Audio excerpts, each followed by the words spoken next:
Hello friends, welcome to my YouTube channel AV academy. दोस्तों, मैं हूं श्वेता और आप सभी का स्वागत है मेरे यूट्यूब चैनल एवी एकेडमी के साथ।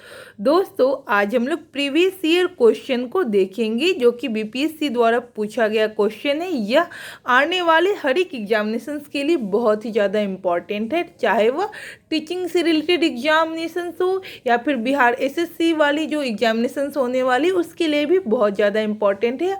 और अभी जो खासकर बीपीएससी टीचर का सेकेंड फेज का जो एग्जामिनेशंस होने वाला है इसके लिए यह क्लास बहुत ही ज़्यादा इम्पॉर्टेंट है। तो आप लोग क्लास को अंत तक देखिए और रोजाना आप लोग क्लास को कीजिए, कंटिन्यूटी के साथ कीजिए। हर एक क्लासेस आपके एग्जामिनेशंस के पॉइंट ऑफ व्यू से बहुत ही ज़्यादा इम्पॉर्टेंट है। तो दोस्तों, चलिए आज के क्लास को शुरू करते हैं और यह हमारा हिस्ट्री से रिलेटेड आज का दूसरा क्लास है। तो चलिए, जिन लोगों ने पहले क्लास को नहीं किया उनके लिए मैं डिस्क्रिप्शन बॉक्स में लिंक को डाल दूंगी ताकि आप लोग पिछले क्लास को भी कर ले, क्योंकि कंटिन्यूटी वे में अगर आप पढ़ाई को करेंगे तो आप अच्छे तरीके से क्वेश्चन को समझेंगे, उसके कॉन्सेप्ट को समझेंगे, तो आप आने वाले एग्जामिनेशंस में अच्छा करेंगे। तो चलिए आज की क्लास को शुरू करते हैं। हमारा पहला क्वेश्चन है निम्न में से किस भारतीय दर्शन ने परमाणु सिद्धांत का प्रतिपादन किया? ठीक है, ऑप्शन ए योग, ऑप्शन बी न्याय, ऑप्शन सी सांख्य, ऑप्शन डी जो है जो वैशेषिक है। ठीक है, तो इसका और आंसर होगा ऑप्शन डी ही इसका सही आंसर है, वैशेषिक। ठीक है, नेक्स्ट क्वेश्चन देखते हैं। और देखिए यह क्वेश्चन जो 66 यानी कि 66वां बीपीएससी द्वारा पूछा गया क्वेश्चन है। ठीक है, नेक्स्ट क्वेश्चन को देखते हैं। महावीर स्वामी का जन्म कहाँ हुआ था? ठीक है, बहुत ही इंपॉर्टेंट क्वेश्चन है। देखिए कितनी बार यह क्वेश्चन पूछा गया है, 42वां, 47वां, 53वां और 55वां, यानी कि 4 बार रिपीटेड क्वेश्चन है। बीपीएससी प्री एग्जामिनेशंस में लगातार 4 बार पूछा गया क्वेश्चन है। वह 42वां बीपीएससी हो जो कि 97 में पूछी गई है, फिर 47वां बीपीएससी जो कि 2005 में पूछा गया क्वेश्चन, फिर यह देखिए 53वां और 55वां बीपीएससी 2011 में जो हुआ उसमें भी यह क्वेश्चन पूछा गया है। तो देखिए लगातार 4 बार यह क्वेश्चन रिपीटेड है। तो दोस्तों, क्वेश्चन रिपीट होता है तो इसीलिए आप लोग ध्यान रखिए, सारा क्वेश्चन रिपीट नहीं होता है, लेकिन कुछ क्वेश्चन जो संभावना है कि रिपीट हो सकते हैं। बट अगर आप प्रैक्टिस सेट कर रहे हैं या फिर प्रीवियस ईयर क्वेश्चन देखते हैं तो आपको एक अनुमान मिल जाता है।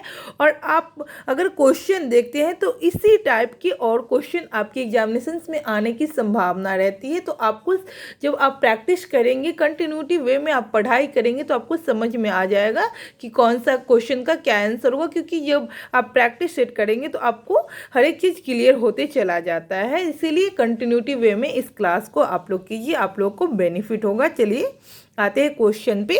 महावीर स्वामी का जन्म कहाँ हुआ? Option A Kundagram, option B Pataliputra में, option C Magadh, option D Vaishali में। तो उनका जन्म जो हुआ जो कुंडग्राम में हुआ है। ऑप्शन ए इसका सही जवाब है। देखिए यहाँ पे वैशाली दे दिया तो लोग कंफ्यूज करके वैशाली लगा सकते हैं, लेकिन उनका जो जन्म हुआ है जो वैशाली के कुंडग्राम में हुआ है, तो यहाँ पे सही जवाब कुंडग्राम होगा। ठीक है, नेक्स्ट क्वेश्चन देखते हैं हम लोग। महावीर जैन की मृत्यु निम्नलिखित में से किस नगर में हुई है? ठीक है, option A Rajgir, option B Sanchi, option C Pawapuri और ऑप्शन डी समस्तीपुर। तो इसका सही जवाब जो है जो पावापुरी है। महावीर जैन की जो मृत्यु हुई है वह पावापुरी में हुई है। ठीक है, 40वां बीपीएससी क्वेश्चन में पूछा गया है, एग्जामिनेशंस में क्वेश्चन पूछा गया है। ठीक है, नेक्स्ट क्वेश्चन है भगवान महावीर का प्रथम शिष्य कौन था?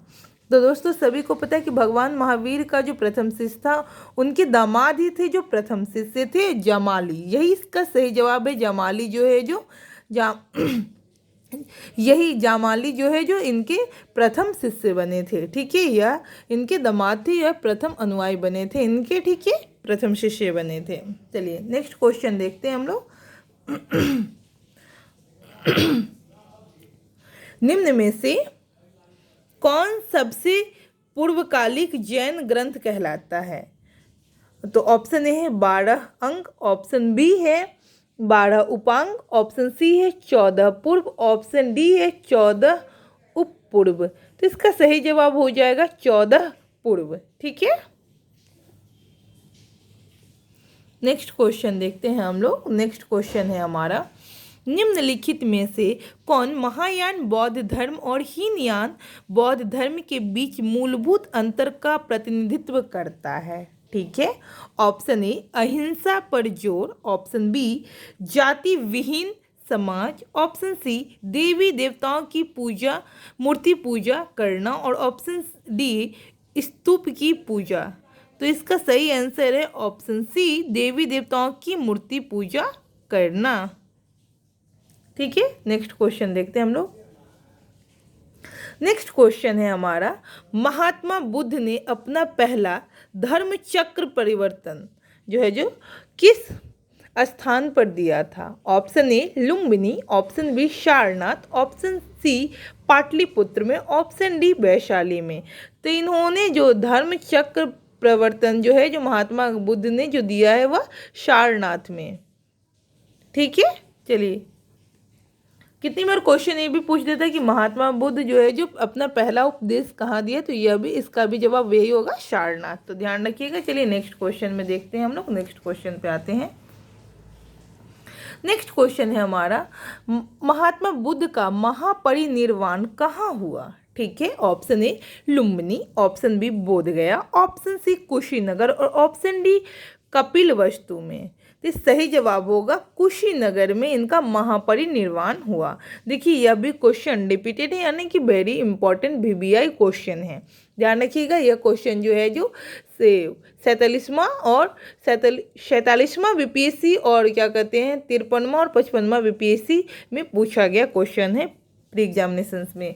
तो देखिए 3 बार रिपीटेड क्वेश्चन है। ध्यान रखिएगा, महात्मा बुद्ध का महापरिनिर्वाण कहाँ हुआ? तो कुशीनगर में हुआ है। ठीक है, नेक्स्ट देखते हैं, त्रिपिटक किस धार्मिक पुस्तक है, यानी कि किसकी धार्मिक पुस्तक है त्रिपिटक? जैन धर्म की, या फिर हिंदू की, पारसी की, ऑप्शन डी है बौद्ध धर्म की, ऑप्शन ई है उपर्युक्त में से कोई नहीं, या फिर उपर्युक्त में से एक से अधिक। तो सही जवाब आपका हो जाएगा ऑप्शन डी बौद्ध धर्म की। यह जो धार्मिक पुस्तक है, यानी कि त्रिपिटक जो बौद्ध धर्म से रिलेटेड है। ठीक है, नेक्स्ट क्वेश्चन देखते हैं हम लोग।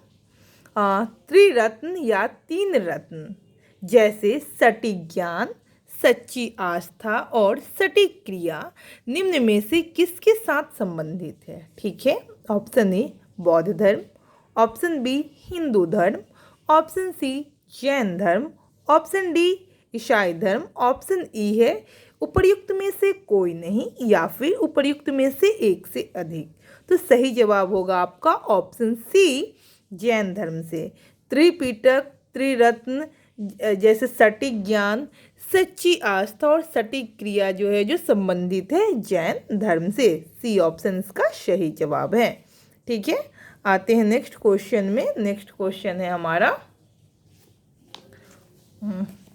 नेक्स्ट क्वेश्चन है, देख लेते हैं। निम्नलिखित में से कौन सी बात बौद्ध धर्म तथा जैन धर्म में समान नहीं है, यानी कि समान बात नहीं है? इसको देखते हैं। ठीक है, ऑप्शन ए अहिंसा, ऑप्शन बी वेदों के प्रति उदासीनता, ऑप्शन सी आत्मदमन, ऑप्शन डी रीति व रिवाजों की अस्वीकृति। तो देखिए क्वेश्चन क्या बोल रहा है, नहीं है, यानी कि कौन सी बात है जो बौद्ध धर्म और जैन धर्म से में समान नहीं, यानी कि समानता नहीं मिलती है। तो इसका जवाब हो जाएगा आत्मदमन जो सी है ऑप्शन इसका सही जवाब है। आत्मदमन जो बौद्ध धर्म और जैन धर्म में समान नहीं है। ठीक है, जबकि देखा जाए तो अहिंसा, वेदों की प्रति उदासीनता और रीति व रिवाजों की अस्वीकृति जो दोनों में समानता, यानी कि बौद्ध धर्म और जैन धर्म दोनों में समान है ये तीनों चीज़। तो देखिए क्वेश्चन यहाँ से देखिए अब कैसे एक क्वेश्चन से 2 क्वेश्चन 3 क्वेश्चन बन सकता है। जो देखिए अगर आप ये क्वेश्चन देख रहे हैं तो इसमें पूछ दिया कि कौन सी बात है जो बौद्ध धर्म और जैन धर्म से समान नहीं है।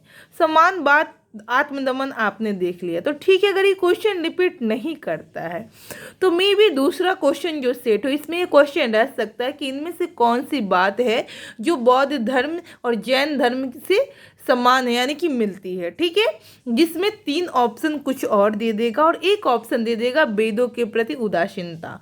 तो जब आप यह क्वेश्चन देखेंगी या फिर इस क्लास को कर रहे तो आपको समझ में आ रहा है, आप यहाँ पे देख रहे हैं कि समान बात नहीं है तो आत्मदमन समान बात नहीं है। उसके अलावा अहिंसा, वेदों के प्रति उदासीनता और रीति व रिवाजों के प्रति अस्वीकृति जो है, जो तीनों समान बात है। तो इसमें से कोई भी ऑप्शन अगर दे देता है समान बात और क्वेश्चन पूछ दे कि बौद्ध धर्म और जैन धर्म दोनों में समान है या तो आप ये तीनों में से कोई भी ऑप्शन रहेगा तो वहाँ से आप लोग सही जवाब लगा सकते हैं, ठीक है। तो इसी तरीके से देखिए प्रीवियस ईयर क्वेश्चन करने से यह फ़ायदा होता है, इस तरीके से समझ के कीजिएगा तो आपको बेनिफिट होगा। इसीलिए कहते हैं कि क्लास को कंटिन्यूअस कीजिए। अगर अभी तक आपने हमारे यूट्यूब चैनल एवी एकेडमी को सब्सक्राइब नहीं किया तो सब्सक्राइब कर लें एंड बेल आइकन को दबा दें ताकि लेटेस्ट अपडेट आपको मिलता रहे। ज़्यादा से ज़्यादा दोस्तों को शेयर करें ताकि इस क्लास का बेनिफिट और लोगों को भी मिल सके, ठीक है। चलिए वापस आते हैं हम लोग क्वेश्चन पे। क्वेश्चन है हमारा, बोध गया में बोधि वृक्ष अपने वंश की किस पीढ़ी का है, ठीक है। ऑप्शन ए है तृतीय, ऑप्शन बी है चतुर्थ, ऑप्शन सी है पंचम, ऑप्शन डी है षष्ठम। तो देखिए दोस्तों यह जो क्वेश्चन है कन्फ्यूजन भरा क्वेश्चन है, इसका जवाब जो है सी और डी दोनों दिया गया है। देखिए इसके आंसर में, तो चलिए इसके डिस्क्रिप्शन को पढ़ते हैं कि क्या दिया गया इसके डिस्क्रिप्शन में, ठीक है। महाबोधि मंदिर स्थित वर्तमान बोधि वृक्ष वह नहीं है जिसके नीचे बैठकर महात्मा बुद्ध ने ज्ञान प्राप्त किया था। हिनसांग के अनुसार उस मूल वृक्ष को सातवीं शताब्दी में सम्राट शशांक ने नष्ट कर दिया था, ठीक है। इसके बाद इस स्थान पर 2 और वृक्ष रोपित हुए और नष्ट हुए, ठीक है।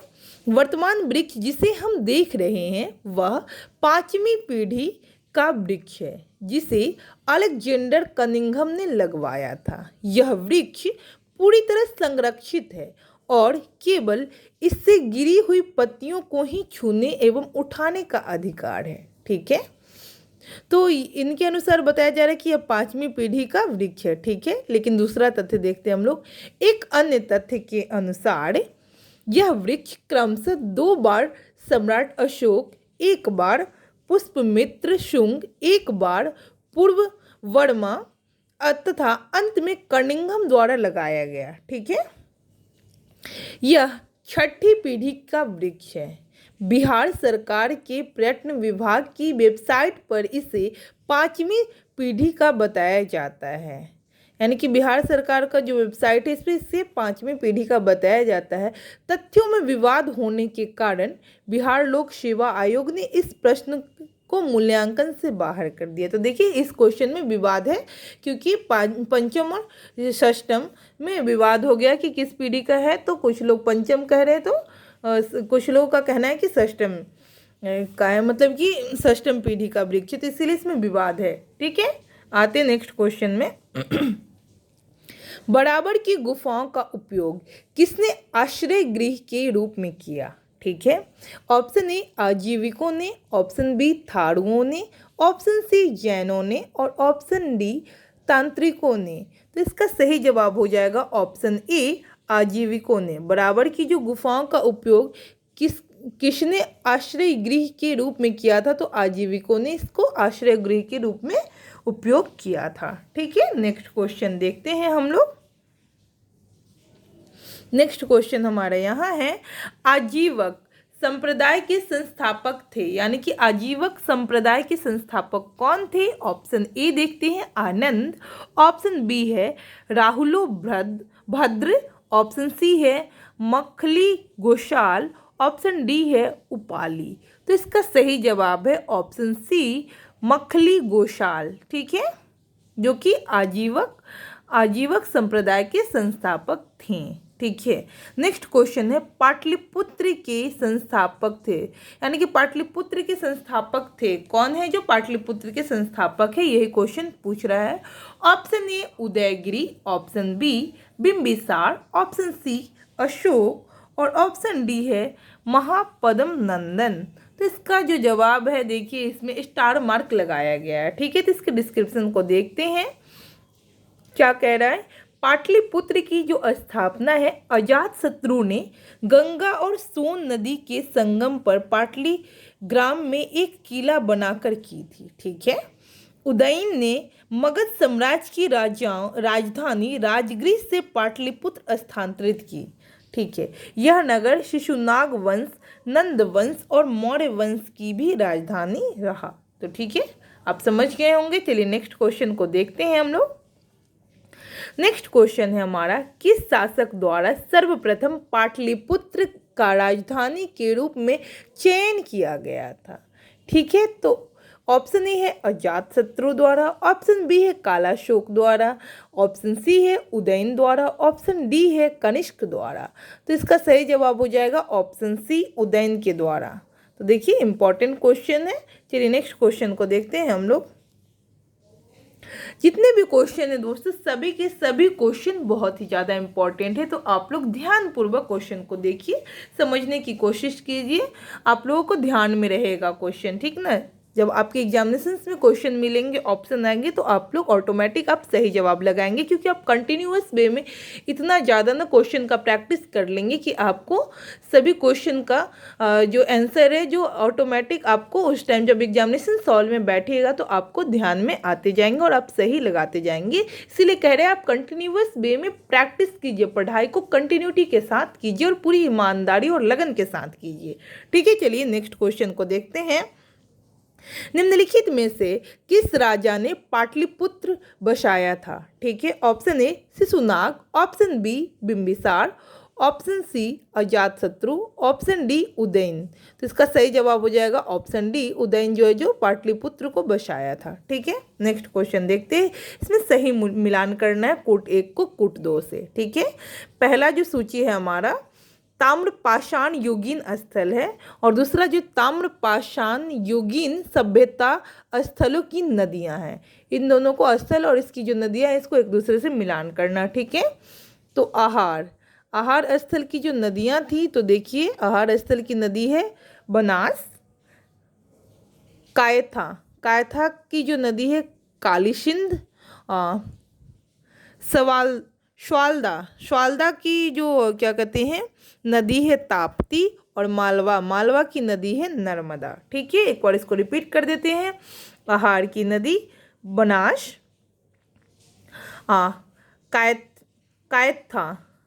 कायथा की नदी जो है देखिए कायथा की नदी है कालीसिंध, स्वालदा की नदी है ताप्ती और मालवा की नदी है नर्मदा। तो ये ताम्रपाषाण युगीन स्थल है और इधर यह नदियां हैं उसी काल की। ठीक है, तो इसको मिलान करना था। देखिए इसका सही जवाब है ऑप्शन सी, जिसको मैं मिलान करके बता दी। चलिए नेक्स्ट क्वेश्चन को देखते हैं हम लोग। नेक्स्ट क्वेश्चन है हमारा, पाटलिपुत्र में बुलाई गई प्रथम जैन संगति के अध्यक्ष कौन थे? ठीक है, ऑप्शन ए है वसुमित्र, ऑप्शन बी है स्थिरमती, ऑप्शन सी है स्थूलभद्र, ऑप्शन डी है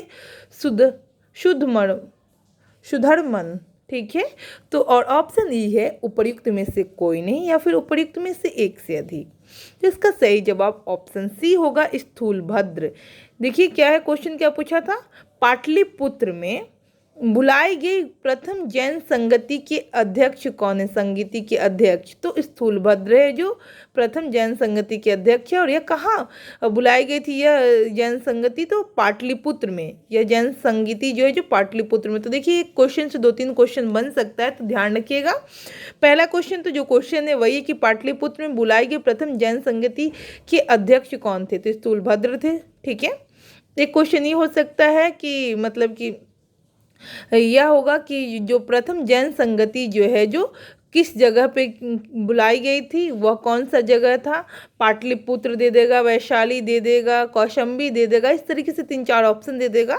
तो आप अगर इस क्वेश्चन को पढ़ रहे हैं तो आपको ध्यान में रहेगा कि पाटलिपुत्र में जो है जो प्रथम जैन संगति की अध्यक्षता की गई थी और वो भी किसके अंतर्गत? तो स्थूलभद्र इसकी अध्यक्षता में, स्थूलभद्र की अध्यक्षता में। तो देखिए क्वेश्चन से 2 क्वेश्चन 3 क्वेश्चन बनते रहता है, तो आप लोग ध्यानपूर्वक क्वेश्चन को पढ़िए और समझने की कोशिश कीजिए, कॉन्सेप्ट को समझने की कोशिश कीजिए, ठीक है।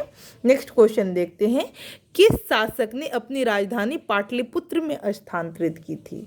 ऑप्शन ए है बिंबिसार, ऑप्शन बी है अजातशत्रु, ऑप्शन सी है उदयन, ऑप्शन डी है चंद्रगुप्त मौर्य। तो इसका सही जवाब जो हो जाएगा ऑप्शन सी जो है, जो उदयन जो है, जो इसका सही जवाब है। यही है जो अपनी राजधानी जो है, जो उदयन जो है, जो अपनी राजधानी पाटलिपुत्र में स्थानांतरित की थी, ठीक है। नेक्स्ट क्वेश्चन देखते हैं। तो देखिए दोस्तों, उदयन से रिलेटेड 2-3 क्वेश्चन पूछ दिया घुमा घुमा कर, तो इसी तरीके से क्वेश्चन को हेरा फेरी करके पूछा जाता है, ठीक है। नेक्स्ट क्वेश्चन देखते हैं, विश्व का पहला गणतंत्र वैशाली में किसके द्वारा स्थापित किया गया? ठीक है, option A Maurya, option B Nanda, option C Gupta और ऑप्शन डी जो लिच्छवी। तो इसका सही जवाब है ऑप्शन डी लिच्छवी। और देखिए रिपीटेड क्वेश्चन यह 48वां बीपीएससी और क्या कहते हैं 52वां बीपीएससी में पूछा गया क्वेश्चन है, तो रिपीटेड क्वेश्चन ध्यान रखिएगा। विश्व का पहला गणतंत्र जो वैशाली किसके द्वारा स्थापित किया गया था? तो लिच्छवी के द्वारा, लिच्छवी के द्वारा, ठीक है, लिच्छवी गणराज्य के द्वारा। नेक्स्ट क्वेश्चन देखते हैं हम लोग। नेक्स्ट क्वेश्चन है हमारा, मगध की प्रारंभिक राजधानी कौन सी थी? Option A Pataliputra, option B Vaishali, option C Rajgriha या ग्रीवरज, ऑप्शन डी चंपा। तो इसका सही जवाब जो हो जाएगा जो यही है राजगृह, इसको ग्रीवरज भी कहा जाता था। तो मगध की प्रारंभिक राजधानी कौन सी है? तो राजगृह, ग्रीवरज, ठीक है, ऑप्शन सी इसका सही जवाब है। नेक्स्ट क्वेश्चन देखते हैं, मगध शासक बिंबिसार का चिकित्सक कौन था? Option A Shilabhadra, option B Vijaysen, option C Jivak, option D Manu और ऑप्शन ई है उपर्युक्त में से कोई नहीं या फिर उपर्युक्त में से एक से अधिक। तो इसका सही जवाब हो जाएगा ऑप्शन सी जीवक। जीवक है जो मगध शासक बिंबिसार का चिकित्सक है, ठीक है। नेक्स्ट क्वेश्चन है, अजातशत्रु के वंश का नाम क्या था? ठीक है, ऑप्शन ए है मौर्य, ऑप्शन बी है हर्यंक, ऑप्शन सी है नंद और ऑप्शन डी है गुप्त। तो इसका सही जवाब हो जाएगा ऑप्शन बी हर्यंक जो है, जो अजातशत्रु के क्या कहते हैं वंश का क्या कहते हैं अजातशत्रु के वंश का नाम है, ठीक है, हर्यंक। देखिए यह भी रिपीटेड क्वेश्चन है दोस्तों, तो इम्पॉर्टेंट क्वेश्चन है ये, 53rd और 55th बीपीएससी में पूछा गया क्वेश्चन है, तो इम्पॉर्टेंट क्वेश्चन है। तो देखिए इसी तरीके से आप लोग पढ़िए, ध्यानपूर्वक पढ़िए। और आज का लास्ट क्वेश्चन है जो इसको करा देते हैं, इसके बाद क्लास को यहीं पे समाप्त करेंगे, ठीक है। तो लास्ट क्वेश्चन है, सैंड्रोकोट्स से चंद्रगुप्त मौर्य की पहचान किसने की थी? ठीक है, ऑप्शन ए है विलियम जोन्स, ऑप्शन बी है वी स्मिथ, ऑप्शन सी है आर के मुखर्जी, ऑप्शन डी है DR भंडारकर। तो इसका सही जवाब जो हो जाएगा ऑप्शन ए है विलियम जोन्स जो है, जो इसका सही जवाब है। तो दोस्तों इस तरीके से आज की क्लास को यहीं पे समाप्त करते हैं। और देखिए रिपीटेड क्वेश्चन है, 2 बार पूछा गया है, 48th और 52, यानी कि 48वां और 52वां बीपीएससी प्री एग्जामिनेशंस में यह क्वेश्चन पूछा गया था, रिपीटेड क्वेश्चन है। तो दोस्तों इस तरीके से क्लास को यहीं पे समाप्त करेंगे। तो यह हमारा हिस्ट्री से रिगार्डिंग जो भी प्रीवियस ईयर जितने भी क्वेश्चन पूछे गए हैं, इसी को हम लोगों ने इसमें डिस्कस किया। तो मैं उम्मीद करती हूँ कि आज के क्लास आप लोग के लिए बेनिफिट होगा। कहीं भी आप लोगों को कन्फ्यूजन लगे तो कॉमेंट सेक्शन में कॉमेंट करके पूछ सकते हैं कि मैम यहाँ पे समस्या हो रही है। और मैं चाहूँगी कि आप लोग कंटिन्यूटी वे में पढ़ाई कीजिए। आप लोगों को इस क्लास से बहुत ज़्यादा बेनिफिट मिलेगा और ज़्यादा से ज़्यादा लोगों को इसको शेयर कीजिए। अगर अभी तक आपने हमारे यूट्यूब चैनल AV Academy को सब्सक्राइब नहीं किया तो सब्सक्राइब कर ले, बेल आइकन को दबा दें ताकि लेटेस्ट अपडेट आपको मिलता रहे। Thanks for watching my video.